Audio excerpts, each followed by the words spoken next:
Even though the kids are heading back to school, summer is very much in full swing, and that means there is still a bounty of fresh produce to get out and enjoy. You can't find a better selection either than by heading over to the Chattanooga Market. Melissa Lale joins us this morning from her kitchen, and it looks like you already went shopping, Melissa. I did, and I got a ton of produce that will set me up for a good solid week, and that's the whole goal, right? To support local. I was talking to a neighbor. I've been growing some tomatoes this summer, as has he, and he was offering me some of his, and I said, no, I'm covered. But then I was talking about the gorgeous ones that you have been showing us from the market. Look at the bowl full you have today. Yeah, I really, you can win, because there are probably 10 different farms at Chattanooga Market and half as many at the Collegedale Market, offering, everything from, I've got beans and okra and peppers and some poblano and jalapeno peppers, even eggplant still in season, cucumbers.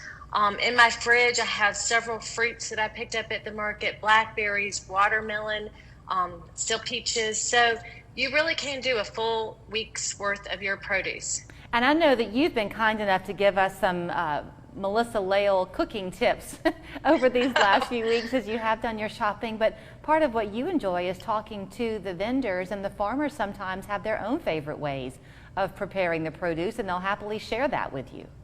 Yes, they do, because these sometimes are generation upon generation of farmers. Some of their recipes come from their grandmothers and their grandmothers' grandmothers. So I love hearing about those things.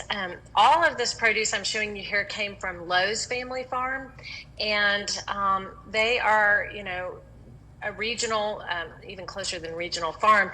And they, when you go talk to them, it's the dad, the son of the dad who's about our age, the kids who are in their 20s. And I love just seeing those generations of family working together. And, if it weren't for them, we wouldn't have access to all of this food.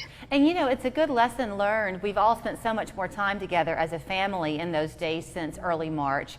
And many kids are still going to be home this year learning remotely as opposed to being in school. So that family time is intensified still. Kids can take for granted, as we all can, where our food comes from. You go to the market, like you're saying, and you have this conversation, it makes you even more appreciate the bounty that goes on your table.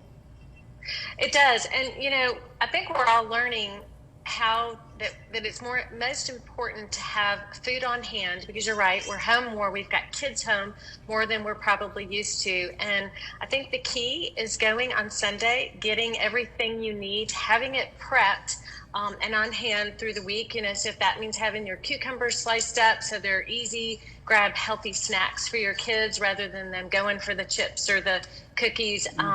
So Sunday's a great time to have all that food prep done. Now, you are still operating really for the foreseeable future on these, quote, temporary hours. So your shopping time is limited on Sundays, right?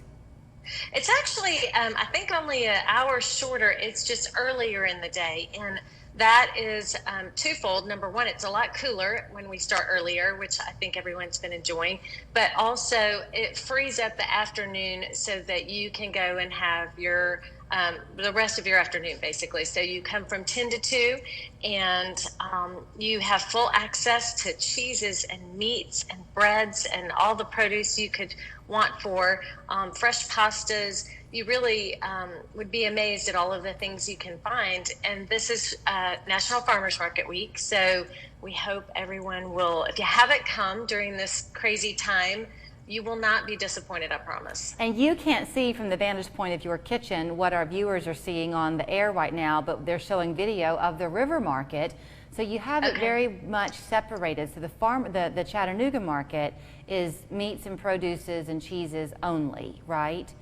Yes, that's a great, the river market is all arts and crafts. So if you're wondering where those folks are setting up, they're on the river market, at the river market, which is right there on the plaza at the Tennessee Aquarium, which is, by the way, open. So what a great family outing to go visit that area, pop into the aquarium if you want, and grab some gifts or, specialty items at the River Market. And there's also free yoga there on Saturdays at 10 a.m. So that's kind of fun. And that one is open both Saturdays and Sundays. So if Sunday wants to be your day, you can hit the market, the Chattanooga Market at either location in the morning, put your produce back at home, and then head down and do some shopping along the Tennessee Aquarium Plaza.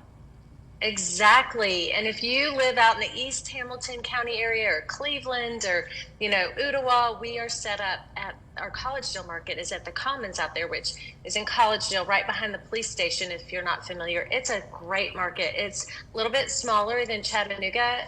It has a covered pavilion as well. You will find everything there as well, but in a smaller size. And I do want to point this out before you run, that you have it still set up for those who are kind of beginning to venture out. It's very safe. People wear their masks, and it's spaced appropriately, so you can feel very comfortable as you shop. Absolutely. The vendors are all wearing masks. The customers are all wearing masks. It's required. And so it is. It's a very comfortable, very spacious, a lot of it's outdoors adventure. Well, bon appetit to you. What a beautiful menu you can create with that on your kitchen counter.